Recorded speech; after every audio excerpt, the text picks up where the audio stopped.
Bună seara, sau ziua, sau dimineața. Când vă uitați la episodul meu, să știți că acest episod este un pic diferit. Este fără Dumitru Malefic. Ne jucăm un joc care ne sugerează să fim o minge și să parcurgem multe trasee, după cum vedeți. Iată, aici. Eu îmi pare rău, dar eu am trecut am trecut deja un nivel singur. Iată, de acolo se începe. Iată, de acolo. De unde este steagul ăla. De acolo el se începe. Dar noi o să facem deja de la nivelul 2. Haideți să începem.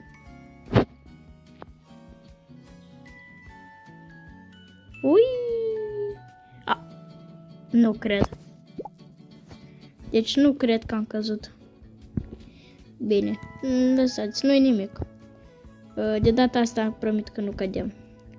Gen cădem, dar mai târziu. Eu am încercat să trec nivelul ăsta, dar că e foarte greu. Și îmi pare rău dacă o să vă plictisiți. Iată, episodul ăsta nu vă oblig să vă uitați sau să dați like. Dacă doriți, dați like. Dacă doriți, subscribe. Pentru că este un episod simplu. Fără Dumitru Malefic. Nu te cred că e stop. Nu pot să merg, dar gen. Aici se termină șinile. Aici, în partea de jos, iată aici, puteți vedea viteza cu care mergem. Iată, de exemplu, acum noi mergem cu 40-50 km pe oră. Nu! Nu! Am ajuns din nou aici cu puterea magică a strictului, a tatălui strict. L-am chemat eu și am ajuns aici. Și acum o să ne luăm avânt, presupun. Iată așa, mergem cu 50 la oră. Iată că încercăm să trecem din nou de el. De data asta o să ne facem avânt, dar o să frână. Am reușit să trecem. Iată, ăsta cred că e cel mai greu nivel de până acum. Deci, ca să înțelegeți, eu m-am pregătit. Voi știți. Pentru că s-a observat că am trecut un level singur, ca să nu vă plictisesc pe voi. Și acum de la nivelul 1 până la nivelul 2, asta a fost cel mai greu. Deci nu cred că am avut nimic mai greu. Îmi plac astea roșii că te încetinesc când ai viteză prea mare. Sunt foarte fericit că canalul meu face progres. What?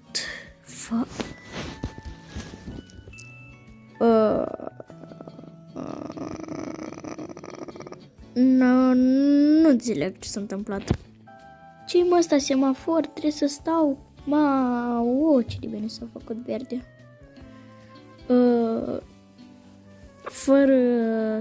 Fără astea, deci cred că eram la nivelul 3. Vedeți voi că de s-a murit. Numărați, vă rog, pe episod. De câte ori m-am dus eu acolo, a? Numărați, vă rog. Scrieți în comentarii.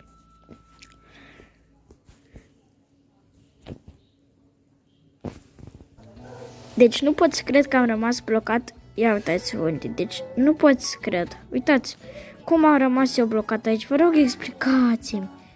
Jocul ăsta creatorul ăsta de joc e tâmpit. Vreau să sar. Ce cod? Cum credeți? Ce cod poate să fie aici? Ia stai, ce-o scris aici? New code at 34.000 likes. În sfârșit, de ăsta a fost prea greu. Bine, sperăm că o să reușim să-l trecem, pentru că am înțeles că mai am vreo 2 minute, 3 de filmat, nu mai pot mai mult. Și atât.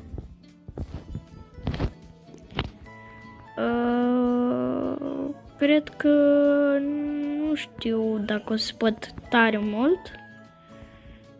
Poate până la checkpoint. Este acolo un steag. cred că l-am arătat greșit la început de episod. O, poate. Haideți să vedem. Da, deci eu cred că... Nu cred că am terminat. Deci nu cred. Da! Bine, cred... Deci ăsta a fost episodul nostru. Episodul meu, sper că v-a plăcut. Și dacă mai doriți episoade cu